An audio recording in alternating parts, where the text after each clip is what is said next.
Abot langit ang pasasalamat ni Joshua Garcia sa mga bossing ng ABS-CBN dahil sa patuloy na pagmamahal at pagtitiwala na ibinibigay sa kanya.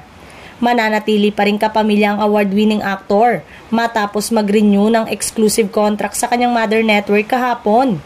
Dito sinabi ni Joshua na pang forever na ang kanyang pagiging kapamilya at parang second family na talagang turing niya sa lahat ng mga kasamahan at katrabaho niya sa ABS-CBN.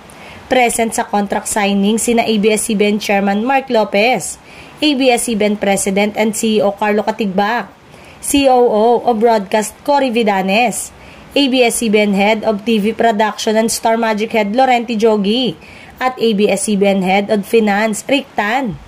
Biniro naman si Joshua ni Robby Domingo na siyang nagsilbing host sa contract signing event ng mga kapamilya stars na pirmahan na raw niya agad ang kontrata at baka magbago pa ang isip ng mga bossing nila sa ABS-CBN.